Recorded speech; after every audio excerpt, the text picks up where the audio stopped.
You guys, one of the topics that we're doing coming up later in the season is about dry eyes. And I just so happen to have the doctor from that episode joining me next on Body and Soul. Different topic though, but very interesting. Stay tuned. 938 Live. Be informed. It takes more than just an apple a day to keep the doctor away. Shape up with Body and Soul. 938 Live. Welcome into Body and Soul on 938 Live. I'm Daniel Martin. Good to have you on board. In today's edition, I posted it up on our Facebook page, official 938 Live, the article in question, which shocked many readers. A recent routine cataract surgery in the UK turned up an interesting find. The woman had gone in for a cataract surgery, then the eye surgeon had discovered 27 contact lenses in one eye of that patient. Lenses that she'd, quote-unquote, lost over the years. In fact, many of them had even amalgamated into a mucousy blob. How on earth is this possible? And you'd be surprised to hear that it possibly happens here in Singapore as well. What should you do if you have lost a contact lens in your eye? Dr. Lee Sao Ping joins us. He's an eye specialist at Shinagawa Eye Centre. They're located at Wheelock Place.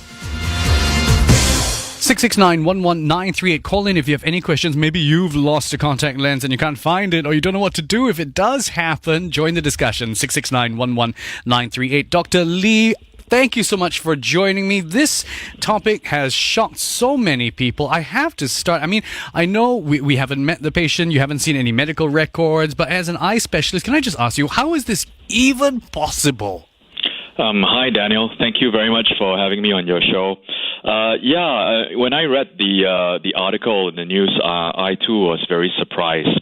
It's quite amazing how there can be so many lenses that can be lost in her eye, and then she doesn't even know about it, and she doesn't have any symptoms of it. So I think this is very, very unusual, because most people, even when they have one lens which is dislodged in their eye, they will really feel it. It's not going to be comfortable. So the other thing that occurred to me as well as I'm reading it is people saw the photos, because the doctors had posted up photos of the 27 lenses, and it's like, that takes up a lot of space. Yes, you're right. And I saw that photo too, and I'm also thinking, wow, it's a large lump of 17 lenses stuck together, and they found another 10 more elsewhere, which is, it's Where's amazing. the elsewhere? I mean, do these roll back? Okay, actually for the listeners, people who are listening in case you're wondering, is it that the lenses can go all the way behind the eyeball? It doesn't go all the way behind. There's only a certain limited space, and usually there's slightly more space on the behind the upper eyelid, slightly less space behind the lower eyelid. So I think for this lady, most likely it was behind her upper eyelid. But again, like I said, the space is not that big, and so it usually shouldn't really get lost in there. So this is really quite surprising. I'm glad you explained it like that, because a lot of us have heard the horror stories, don't fall asleep with your contact lens, because your eye will roll back into your head and then the contact lens will drop off, and before you know it, it goes to your brain, that kind of stuff. It doesn't roll behind the eye. No, it doesn't go back to the brain. No, it does not. Okay, but generally speaking, I mean, obviously one would assume it's a bad idea to fall asleep with your contact lenses anyway. Yes, you're right.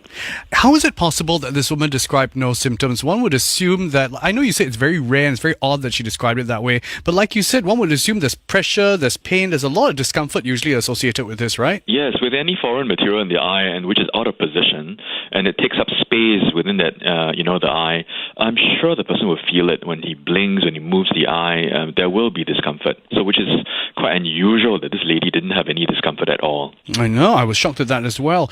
Is it possibly because we're talking about these soft lenses that everybody uses, so they're very soft, they're very flexible, and they don't stay?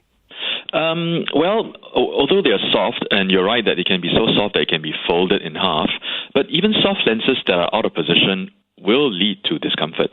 And in her case, there were a few of them stacked up together. When it's stacked up together, it will lead to a bulge. And again, that takes up a lot of space. And so therefore, again, I'm sure the person will feel it. Which is why we're amazed that she didn't feel anything. Is it also because as soft lenses, like I said, they maybe don't stay in position very well? Not really. It's should stay in a position unless you dislodge it. For example, you rub your eye hard, or when it's very dry, sometimes your eyelid can also shift it out of position. Right. So Yeah, but it's rare. yeah, I want to talk about that. I mean, how can they get lodged or lost? My first assumption is when you sleep, and that's how it can happen. But there are accounts of people who say that it can come loose even during the day, that kind of thing. Yes, I've heard of sportsmen when they go on a long run or long cycling training, and what happens is that the eye gets very dry, and when it's very dry, as they blink, the eyelid actually pushes the lens to one side, and perhaps when they blink more, that's when the lens will get dislodged to a odd position. And so by the time they settle down to try and look for it, and sometimes they have a hard time looking for it, maybe it may be caught high above the eye, behind the upper eyelid. Is it associated with, like you said, maybe with sports, or maybe because of, very high wind blowing into your face as a cyclist, let's say? Yeah, it's mainly dryness, and maybe they rub their eyes, or it needs to be something like that to move it. Because usually when it's moist enough and you're blinking normally, it should stay in position. When I used to wear contact lenses, Dr. Lee, I always got, every time I went to get a new pair, I have very big eyes, and then I was always told, like, don't open your eyes so big, the contact lens will come out, or I'm sure they were just making fun a little bit, but it doesn't just drop out so easily, in other words. No, it does not. I did keep my eyes closed a little bit, though. In the article that I posted that spoke to many of your eye colleagues in the profession here in Singapore, one local doctor mentioned a condition known as it's an allergic condition called giant papillary conjunctivitis. What does this have to do with this possibly happening? I think maybe because when he was asked how can a lens be stuck in the eye, so I think he was just giving an example of this condition. And actually, when you use this term, it actually means an allergic reaction to the contact lens. So in such an allergic reaction, there's a lot of mucus form in the eye, and it can then make the lens sticky, so it can dislodge and it will stick itself to a example behind the upper eyelid. But this condition really causes the eyes to be red, very itchy, and there's a lot of mucus discharge. Therefore, if this woman had this condition, then she would definitely have seen the eye doctor much earlier, and her contact lens would have been removed much earlier. So obviously, if you've got any kind of condition like that, or even just conjunctivitis in general, it's really not advisable to wear your contact lenses whilst you have these. Correct. Yes. You're right that if the eyes is red, is not comfortable, and definitely stop the lens wear, get the eyes treated. Pop on your glasses. You spend a lot of money on those glasses. You've got them in the house anyway. Hey, have you guys ever lost your contact lens in your eye? This case that I'm talking to you about in the UK, where a woman was found to have 27 lenses in one eye that she'd lost over the years. And I'm sure as a contact lens user, maybe you've had the experience of just losing it and you can't find it. What do you do in that situation? Or you fall asleep and you can't remember if you took out your lenses. Could they be in your head somewhere, or in your eye, or under the eyelids?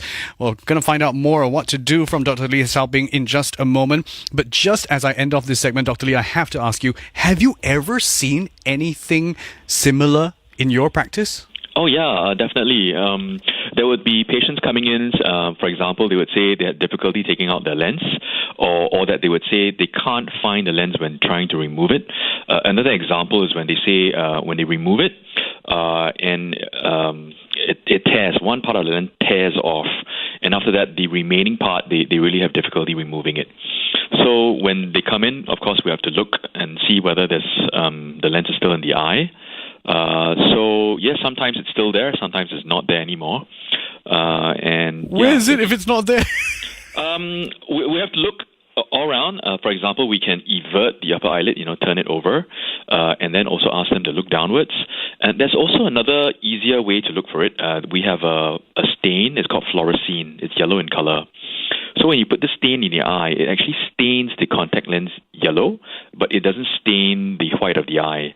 So it's very easy to then detect where the lens is because you see a yellow sheen, yellow plastic-looking sheen.